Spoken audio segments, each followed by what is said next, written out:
All right, welcome back to the show. It's Christine Jewell, and I'm so glad to be here with you guys. Listen, I have got a show for you today. I have got a show for you today. So strap your seatbelt on if you're ready for some good old story time.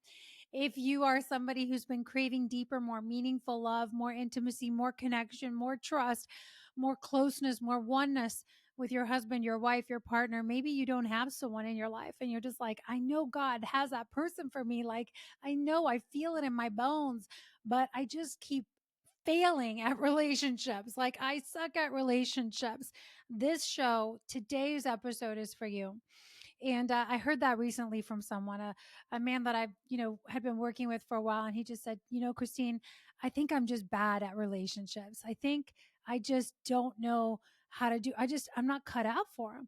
And I was like, oh, been there. Wait till I tell you my story.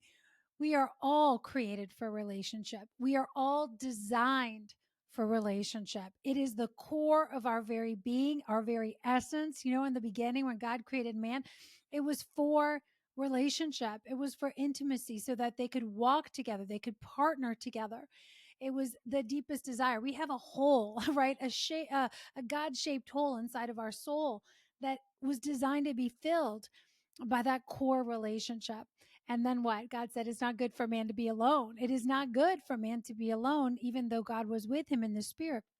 And he gave him Eve, right? He gave him Eve so that she would be his helper, his partner, his strength, his not only his companion, but really that one that would multiply him and he would multiply her. And they together, when they became one, they would multiply and fill the earth, right? And not just physically with things, but emotionally and everything else. So we are designed for relationship. We are hardwired for intimacy, soft wired for intimacy. You guys have heard me say that over and over again.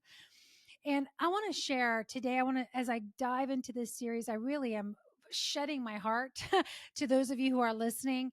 I really felt strongly that I needed to do this series of stories of my own life because it's so easy to be up here and teaching and sharing, but man, we have walked through the fire. I've walked through the fire, you guys. So today I'm going to share the story of a woman, a little girl, a teenager, 20 something year old, who was a confused lover. This is the story of the confused lover. This is the story of moving from a life of affairs and promiscuity to real love, to real safety, to real oneness, moving from a life of isolation and desperate loneliness to really walking in intimacy, like feeling so held and supported. Um, and I just want to start before I dive in is that, and I'm going to start with this and I'm going to end with this. How we love is learned.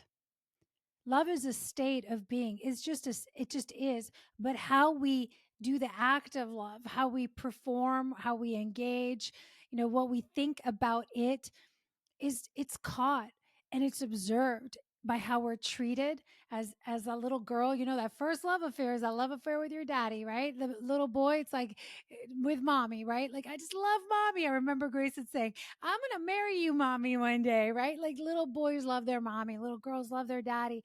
It's such a delicate relationship that starts to set the imprints for longer term intimate relationships. That's why our intimate relationships often mirror those first relationships we had with our mom, with our dad, with our primary caregivers.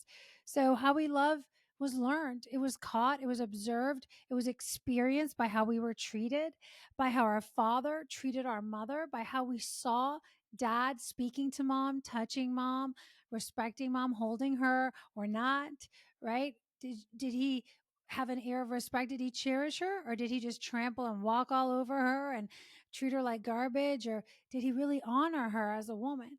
We watched mom. How did she treat dad, right? Like, how did she treat dad?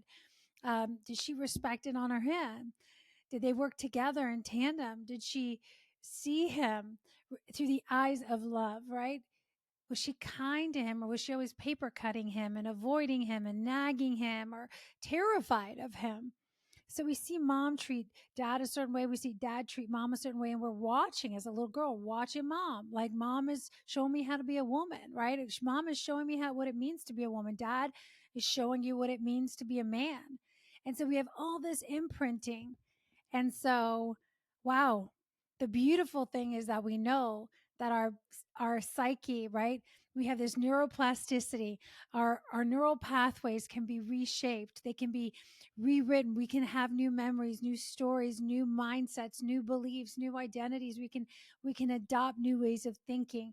Just because it was printed in there doesn't mean it has to stay there. We want to honor the good. We want to honor, I don't even want to say good or bad, but we want to honor the things that are in integrity, with the values that we hold, with the vision we see, with the truth that we know, the God's truth for marriage, for a husband and wife, for love. And we want to release the lies. So I'm going to just dive right in, but I wanted to start with that. And I'm going to be circling back to that because, again, as I share my story, remember, it is not just my story, it's your story.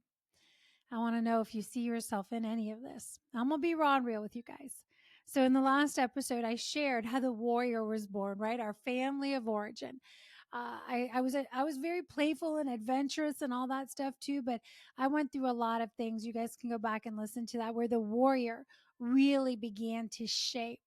And I would say that in high school, I was like totally learning at that point that women cannot be trusted, right? Like girls at that age, we're just catty. We're catty. It's like scrapping for attention, scrapping to be who's the most beautiful one. There's all this popularity contests and all that garbage that comes with being in high school. On top of it, at home, I was watching, my dad have these affairs with these women, his addiction to sex or porn and what was going on. And the distorted relationship between him and my mom. And so I just thought women were there. They were going to abuse, they were going to steal, they were going to, try to take what was yours. They were there to tear families apart. Women couldn't be trusted. And so I just really was like, I had acquaintances that were female, but I was that girl that like had all the male friends, right? And it was funny because even though my dad was the one cheating, I developed this image of the feminine.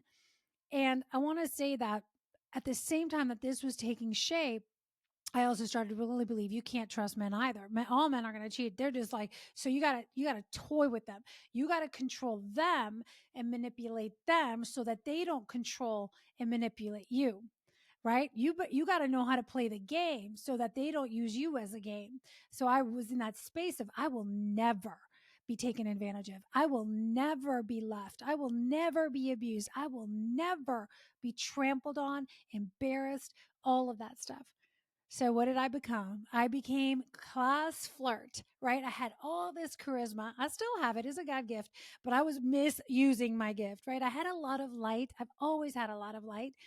But what happens is I was manipulating the gift to get control, to get power, to feel a sense of control and feel a sense of power.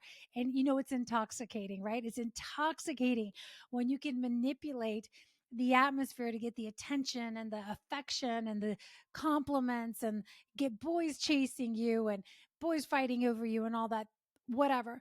So I hate to admit it, but I'm just going to put it out there that my title in a class of 600 was class flirt when I graduated high school because I had learned how to pull the puppet strings. And that same spirit of manipulation, of control, of love, not really understanding truly how to respect and honor not only another person, but myself. I thought I was in control. I thought I was manipulating the situation. But really, what I had done is I had no sense of honoring myself. And so I was very flirtatious. I was very, way too friendly. I had an amazing boyfriend at the time who just, oh, he took such good care of me. And even to this day, I'm like, man, Hunter, I want to apologize because my first episode of me cheating on my boyfriend happened in high school. And he had graduated already, and I was like, you start to panic, we start to panic, and you start getting all this attention, and things are volatile at home, and you're having such a dysfunctional relationship with the masculine. You're grasping to figure out who you are as a woman, and you want to make sure that you are not going to get left behind for another woman. Okay, like that is the number one priority. So what did I develop? I developed a pattern that started in my very, very first relationships that I'll leave you before you even get a chance to think about leaving me. I'll cheat on you and just jump to the next relationship before you even have a chance to think about doing this to me. And man, I am not proud of the way I showed up back then. I was always very friendly. I was always very gregarious and, you know, in the crowds and stuff.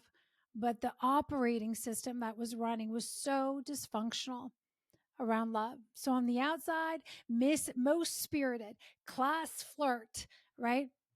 And I left, those of you who listened to the last episode, you know that when I was 17, our home got foreclosed on out of the, like, it was just like boom, overnight, right? They're coming in, they're taking the furniture, like the house is getting emptied. My dad loses his job. The next thing I know, I'm like, we're getting kicked out of the house. Like my mom is totally distraught. She has been a stay-at-home mom for ever since we moved to the States. We moved to the States from Italy. So she hadn't been working. We're basically like boom, right out on the street. So here I am, 17, out of the house, living in my own place. And right away, I'm just like, what do? You latch on to a man, right? I'm like, I'm gonna make my own money. I'm gonna make my own car. And I had my own place, I had my own car, and I had everything. But it's just like, shoot, that anxious attachment of like, ugh, I can't be alone. It was such a anxious relationship with men that I needed to have one to control, to have some sense of safety, but then also would never let anybody get close enough to me. And I would hurt them before they got a chance to get close. So we had this like pendulum swing between anxious attachment, and totally just being able to go ice queen, stone cold. So I would say I went into full on fireball cowgirl phase, and a lot of us went through something similar like that, university, our early 20s, whatever. But I was dancing. I was just hopping from one relationship to the next, to the next, to the next. It was like one of the girls that I used to, one of my old friends called it a serial monogamist, except for the reality is I wasn't ever monogamous, right? I was in a relationship, but I was always one foot in with my ex and one foot in with maybe who was going to show up next. And maybe the person that I was with got part of me, but I made sure that I had a front door, a back door, a side door, and I kept a lot of gates open because you know what? I wanted to keep my options open. And so anytime there was turmoil, anytime a man didn't act the way I wanted him to or show up the way he wanted, boom, he was out the door faster than he could blink. And I was on to the next one. Man, I was like I was like eating them up and spitting them out. I can't, I'm just going to like be totally honest here because I think that we need to see that there's a lot of us listening to this that we're like, man, if I could go back, I would do things so differently. Knowing what I know now, I did not realize the sacredness of sex. I did not even know or understand the concept that my body was not my own, that it was bought for a price, that when you enter into sexual agreements, you start creating soul ties with people and you just invite all sorts of turmoil into your life. So this really became a season of just desperation and clinging and partying. And, I was working full time and I was going through university and I was really on a rampage to make sure that I could support myself and have everything I needed and wanted. I did not want to feel the sting of the loss, the physical loss of our home, the physical loss of my father.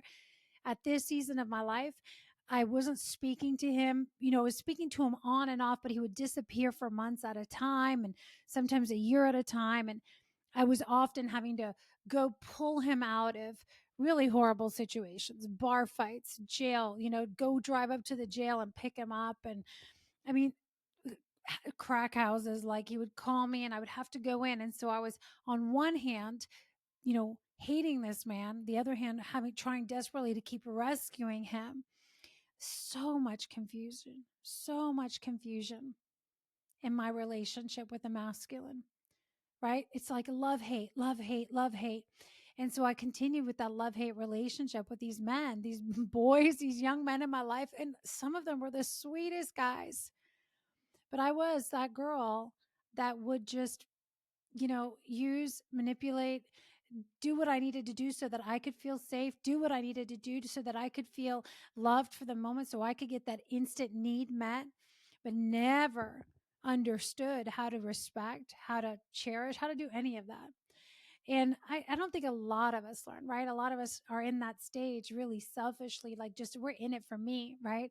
And so I was really promiscuous through my late teens, my early 20s. And I went from this cowgirl literally to desperate housewife.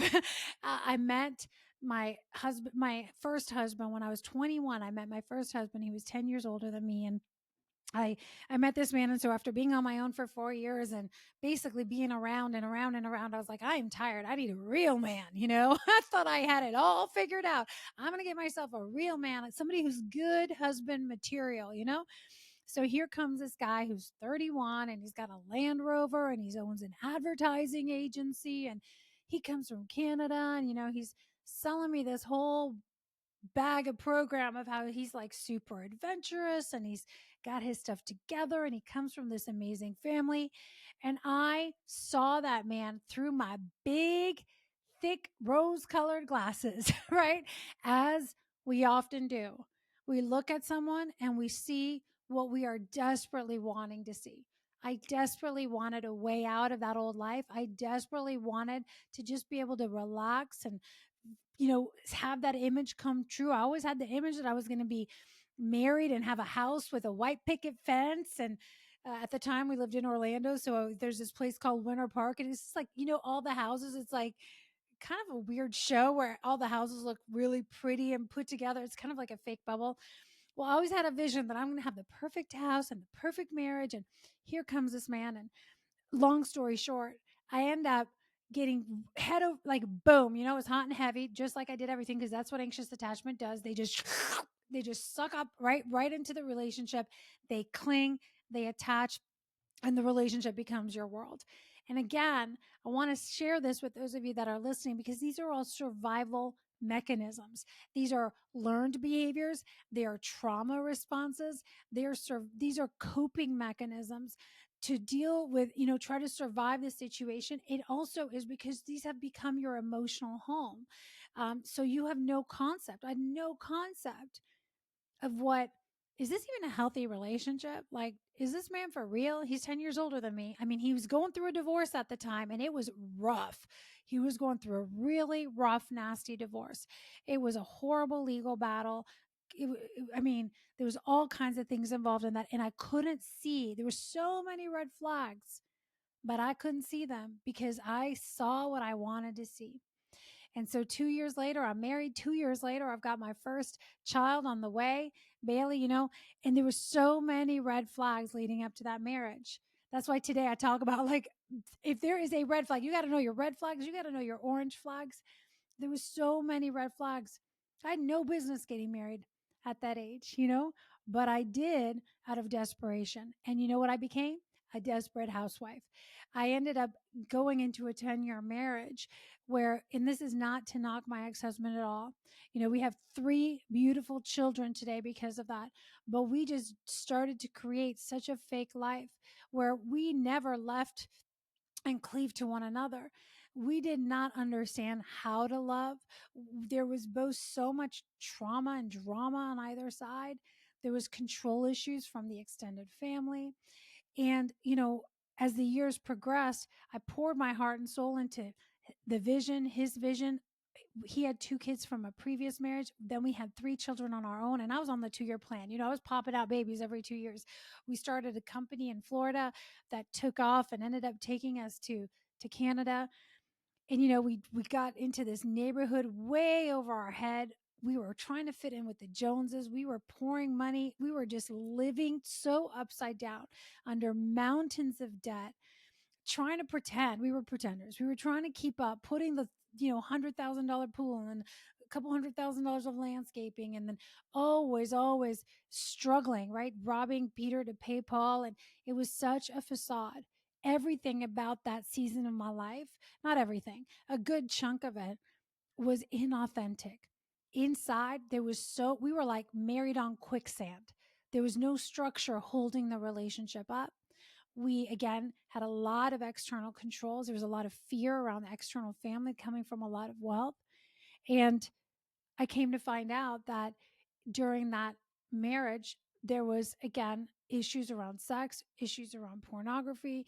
There was issues around just betrayal. And I started to just feel like I was losing myself. I felt like I was losing myself.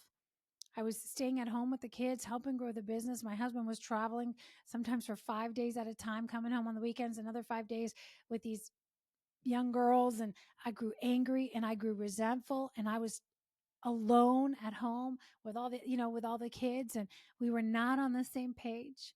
We were not on the same page. We didn't have that firm foundation holding us. And we got to the point where there was so much dissension and division, and he had his own issues. I don't want to say anything about him on the show, but he had his own issues. And I got to the point where I was so desperate in that relationship and looking for a way out, that I was open and I was vulnerable and I was susceptible. And, I ended up having an affair to end that marriage with someone who was very close to the family, a very close friend of his who came around, saw me, needing help, saw me distraught, and just was always there to help, always there to help with the kids, always there to help with the house. And, guys, if you're listening, women, we need to pay attention, because we long for connection. We long for that. But, we're not, um, what a, I don't know the word I'm looking for. What is the word? It's escaping me. Like, we're just as guilty, right? We've got to guard our hearts. We've got to learn how to speak up for what really matters. We have to learn how to honor and cherish ourselves. I had no clue. I was just nagging and begging and angry and couldn't communicate. We didn't have any communication. So here I am, and I have an affair. And I'm sure there were many affairs through that course of the marriage on the other side that I didn't know, based on the lifestyle that was going on. But that 10-year marriage, I had 3 young babies at the time. And it was just like one little pin in my glass castle, and the whole thing came shattering down. You want to talk about embarrassing? Like, it was just a nasty divorce. It was just a nasty divorce. The kids saw us fighting. They were part of the front row seat of all the drama and all the trauma. And there's been so much cleaning up to do, you guys. So much cleaning up to do. Right?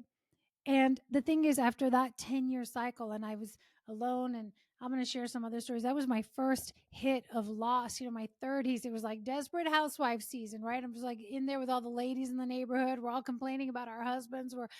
Everybody's kind of going through the same thing. It was so interesting that after I left, um, I ended up leaving the home, and it was like a ripple effect, a domino effect in the neighborhood. I think there was 5 divorces within 1 or 2 years right after ours.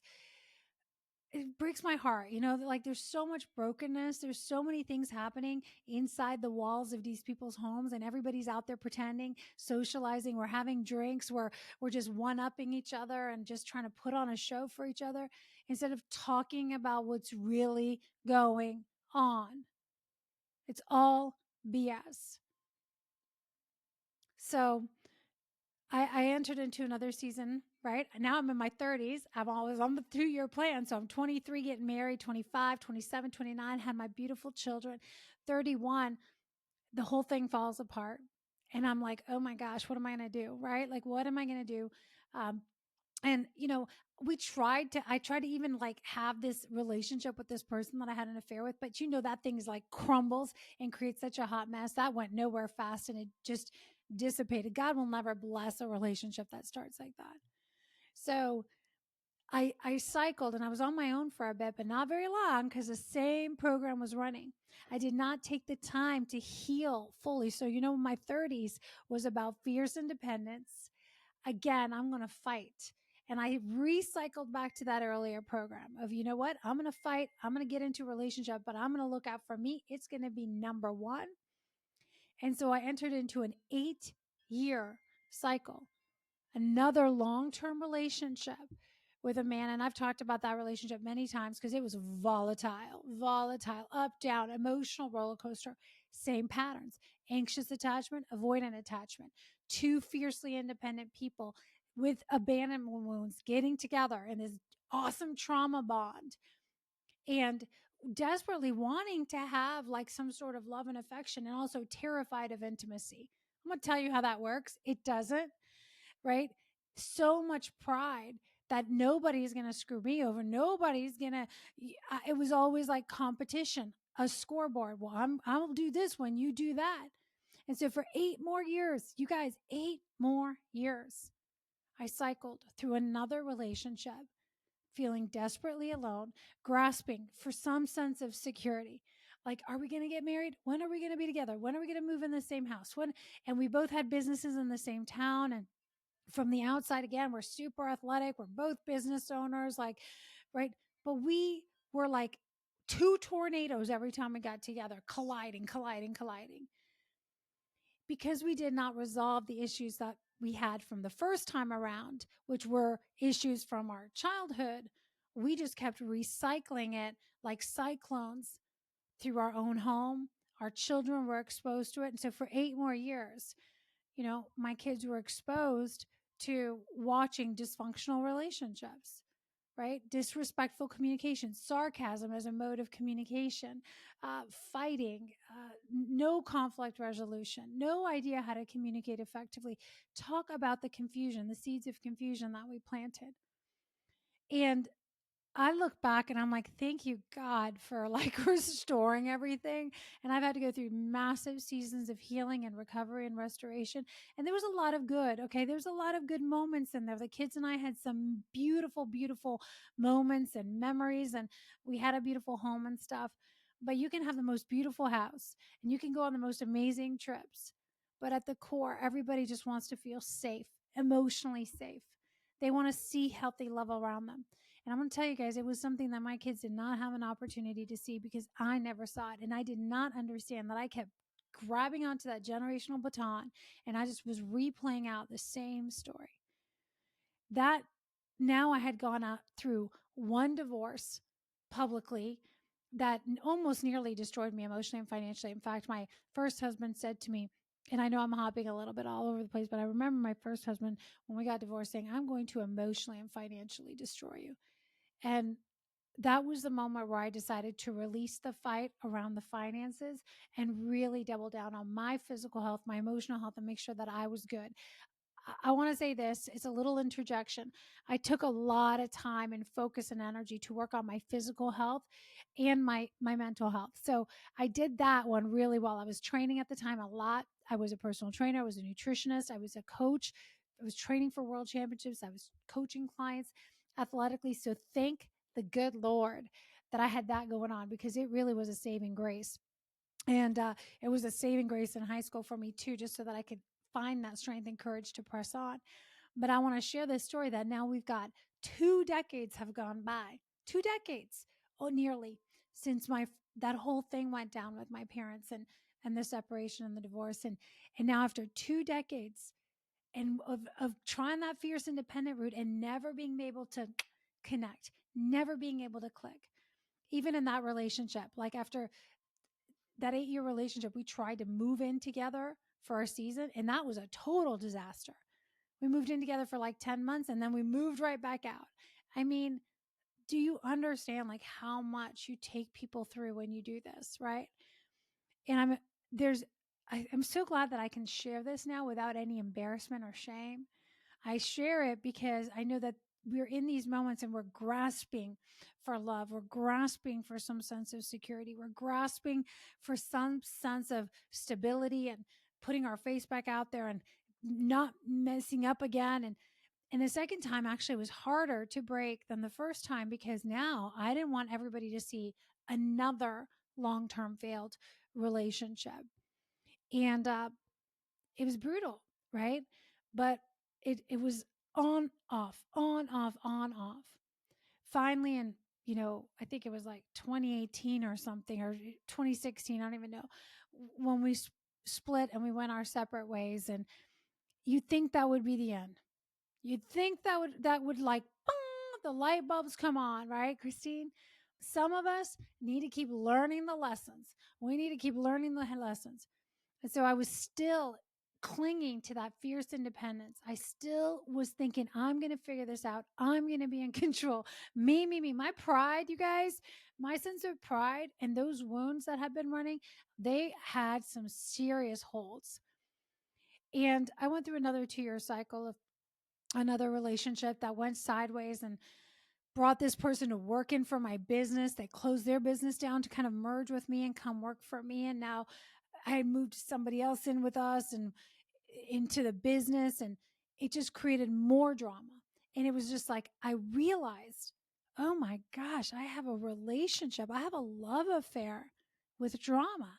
I have a love affair with loss and chaos. What is going on? And I finally hit the point. I hit a breaking point right after my 40th birthday. I'm 47. I had a breaking point right after my 40th birthday where I was like, I am done. I will be single forever. And I know I've shared this story here, but I've shared it so many times in my groups because I think you have to get to the point where your pride is so humbled and you are so exhausted. I was face down on the floor, laying in a pool of tears. And I was literally just like, I am so done. It was a perfect storm in my body, my business, and my relationships, like kind of all coming to a head at once. And I'd been trying and fighting and fighting and fighting my ex and fighting this new relationship and fighting and I was fighting for control and fighting for love and fighting for affection and fighting for, time, quality time. And I was so tired of fighting. I was so tired of over explaining myself, over communicating, never feeling understood. And that was really the moment where I was like, you know what? I'm done. Like, I'll be single forever. I really will be single. I was finally really, really ready to humble myself, really ready to surrender all of my ways. And I remember it was like, you hear about the Jesus take the wheel moment where you're just finally like, I'm going to keep crashing this thing. If I put my foot on the gas and I hold on to this steering wheel for 1 second longer, I'm just going to keep crashing, and I'm going to really do some serious damage. So I need you to step in, God. I need you to step in, take control, and like, I'll do whatever and I'll be single forever if that's what it takes. And that was a season of him really getting to work on my heart. And as I started to just share what I really wanted, what I really longed for in a marriage and a relationship. And I knew that that's what I was created for. As I started to write that down and share it and pray about it and meditate on it, and I was quiet and I was like, I'm going to get as far away from men as possible. I need to learn how to actually have a healthy view of love. I need to understand what it means to be a woman that doesn't have to always be competing with men, operating from this masculine state, having a hate on for other women. A woman, what does it mean to be a woman in your eyes, God? Where, what does it mean to be a man? Because I realized I had a horrible, jaded view of men at this point in my life. By this point, I had so much evidence stacked. I mean, I could have written books of evidence of why you just need to, like, men are just to be controlled, manipulated, discarded. They're going to leave you. They're just useless. Like, I had a whole body of evidence. And I was like, God, I need a healthy view of the masculine if I'm ever going to have a healthy relationship. And I have a son. I had a son, right?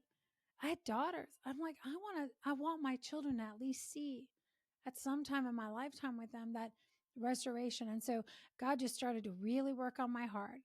And the next season was a season of restoration, the next season of reclamation, reclaiming the love affair, first and foremost with the King of Kings, the one who created me, and putting things in the right order. When I say restoring, it's because literally it was a season where he just took the pieces of my broken heart and I gave them all to him. Like, I did not hold back.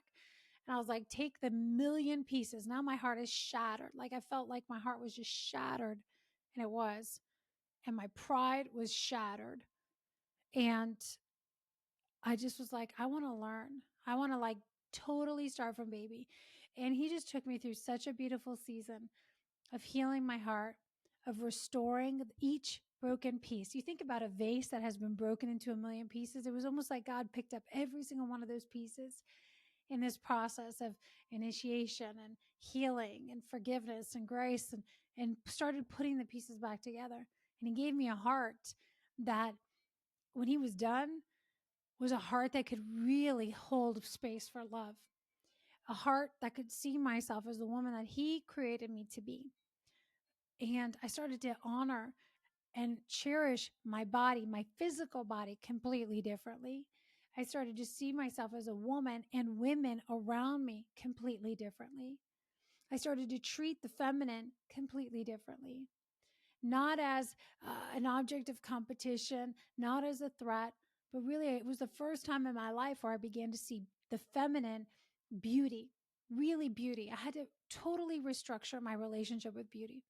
I had to completely restructure my relationship with the masculine to see men that were respectful, strong, loving, kind, good men, that they were actually all around me the whole time, but I was blind to them. So for those of you who are saying, there's no good women out there, there's no good men out there, like everybody's like this. I'm here to tell you that's the lens that you have got going on. They're actually everywhere, but you can't see them. You can't hear them. You're actually not tuned in to those. Your wounds are have got so many walls up. They're blinding you. They're keeping you deaf. They're keeping you numb. You literally are walking in a sea and you can't see uh, what's around you. And so as God started to peel away the layers and heal the wounds and open my eyes, and I started to have really great relationships, healthy relationships with the masculine, the feminine. And it was not very far after that when obviously God introduced me to my husband, Mark. When Mark came along, I met him at a Tony Robbins event. And, that relationship was beautiful because it wasn't like this hot and heavy, crazy attraction like all the other ones. There was just a peace about it. There was a peace about it and a friendship. Really, it was a friendship for a while and before it became anything else. And there was a sense of comfort around each other. There was never a rush to be like, oh my gosh, I need to see this guy again. Oh my gosh, we need to. I really let go of all of my addiction to pushing timelines, to needing to know what was going to happen, how it was going to work out. And I really did say, God, okay, fine, like whatever. And we both did, right? He was in another country. So that relationship evolved over a series of months. And, now we've been married for, it'll be 3 years. This year will be 4 years. So it's just God had sent me this amazing man when I was actually ready to receive him. He sent me this amazing man when had prepared my heart and my eyes. And, Mark was going through his own journey. He also had gone through a divorce and he had gone through his own journey of just learning how to redefine what love is and respect himself as a man and be able to lead as the masculine. And God has taken the two of us together as we've keep maturing. Obviously, we keep maturing, we keep leaning in. And we've gone through growth seasons where some of that old programming still wants to come up and me get really independent and take charge, but we're slow. Like it's been such a beautiful learning to partner together, to really become one, to lead together, to put things back in the order that God really created us to operate in relationship. And I'm going to tell you that once you start to do that, you put things back in the right order. You're going to hear me say that over and over and over again. But when you start putting things back in the right order, what I mean by right order is according to God's design. God is a God of order. He designed us to operate in structure so that there is awesome flow and favor. But we want to break the order. We want to break the structure. And we want to do it our own way. And then we wonder why the whole thing keeps falling down. There's no solid foundation. There's nothing really holding the walls up. And every time the wind blows, the whole thing blows up, right? But as we started getting things in the right order and we rebuilding on a solid foundation, and every time it gets a little shaking, we're like, okay, there's something off. What is it? We both are able to humble ourselves. Thank God. Wow, what a gift humility has been in my life, right? And we're really committed to be in it together. Like we are the team, we're fighting together. And I'll tell you guys, it is so freeing. It is so freeing to be in right relationship. It is so amazing to be in a relationship where you truly do feel safe, emotionally safe, physically safe. You feel held, you feel supported, where you are multiplied. What I mean by that is that you feel like more of yourself, not less of yourself. Those decades, stage one, the class flirt, the crazy cowgirl, the promiscuous cowgirl, the desperate housewife, the fierce independent one that had to battle, she never felt safe. She always was a prisoner to the other person's opinions or had to get one step ahead, prisoner to the game. There was always games, prisoner to the drama. To be on this other side and feel so safe, so held, so supported and multiplied, where you come in and you're like, man, every time I come around you, I feel like more of myself. Like you just really bring out the best in me. And I bring out the best in you. And then as we do that, the more that we're together and we're committed to the oneness, the more each of us flourishes, right? It's like the oak tree gets bigger, like it's just so much more solid, and more of us come up to the surface.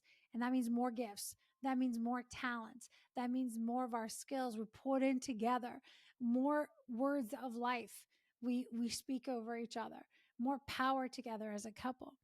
And I, as a woman, I'm just going to speak this from the woman's perspective. I have awakened I haven't awakened. What's been awakened in me is a really nurturing energy. I've always been loving and caring, but really a desire to nurture from a place of feeling relaxed, not this frenetic. We got to do things. We got to do things. Let's go, go, go. Of course, we all love our babies. Of course, we all love our kids and our husbands. But I went from being like this busybody, needing to do for everybody else, to really like it feels amazing to actually just nurture the people that we've been interested to parent, to be married to. And it's such a life-giving place. So as I kind of close out this season, I know it's a longer episode today, but love is a big one.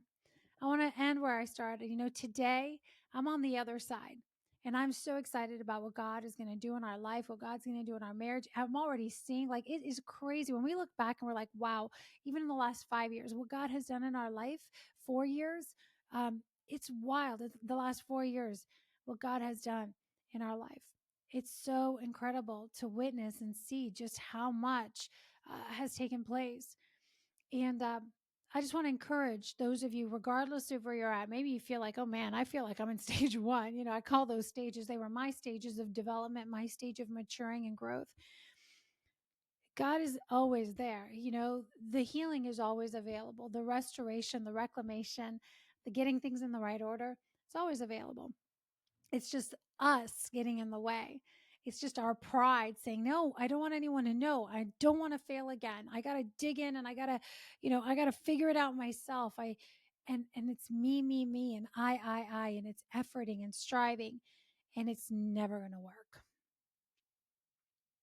So as I leave you guys today, there's a beautiful story here of what's available for you when you really humble yourself, when you surrender, when you say you really pour your heart on the table and you say, I'm done doing it my way. Maybe you're in a marriage and you guys have been struggling and you've been fighting and you've been at odds, and a great marriage, a marriage will be renewed and restored. And I do support couples right now in rebuilding their marriages, because I always start with this: it's going to require a death of the old. It doesn't mean you have to get divorced, but your old relationship dynamic has to die off. The old dynamic, the atmosphere that the two of you had, you have to be fully committed, all in, to saying, God, we are doing a new thing here. Make me a new woman, make him a new man, give us a new marriage. And we are not looking backwards, but we're going to start building on solid ground. If you can get to that place, man, it is like phew, anything is possible. So just imagine coming back to the place where there's safety, finding the place, discovering the place, creating the place where there's safety, where there's a different level of security, not only in each other, but really because you're both dependent on God, and you have solid foundations where there is life and multiplication in your marriage, and God is using you together in a powerful way. Like, that is available to every one of you. And after everything that I've gone through, I'm standing here as evidence that it is so. I have so much peace in my heart, and I have no doubt in my mind that this is really what all of us are designed for. The question is not if we're designed for it, it's will we wake up and say yes to what we've been designed for. So if you're feeling like a confused lover, like maybe I don't even know what love looks like anymore, it's one of the first questions I ask people. Tell me what love means to you. It is wild how many of us do not know the answer to that question. What the answer often is a feeling instead of a state. Start thinking about that. If you feel like you've had distorted love affairs with love, with affection, with sex, right? It's like I have a dysfunctional relationship with sex, with love, with affairs. There's been betrayal. I mean, that was the story of my life, just a revolving door. And I'm going to tell you that God had removed that. And like, I swear to you, like, it's so beautiful to look at my husband and say, I really only have eyes for my husband. I'm all in. There's no door open in the front. There's no door open in the back. There's no 1 foot in, 1 foot out. Like, I'm here. I'm in it. If you have been living a life of lies and affairs and promiscuity and you've been seeking real love, I want you to lean in, to press into this conversation today and know that it is here and it is available. But love is learned and it is observed. And if you want to receive love, you've got to learn from the one who is love, who created love. That means you got to spend time with love. God is love. Jesus is love. You got to get to know your own heart. And you got to get back into the truth. Show me what it means to be a man. Show me what it means to be a woman. And hold hands and surrender your ways to his ways. I want to thank you guys for being here today. I'm going to be talking a lot more about relationships, breaking the chains of all the things. I mean, I could have talked for days about this subject and the broken communication, right? The broken operating systems of competition, the broken financial systems we used to run in those kind of relationships when there's no trust and there's no oneness. And I'll talk about all that stuff.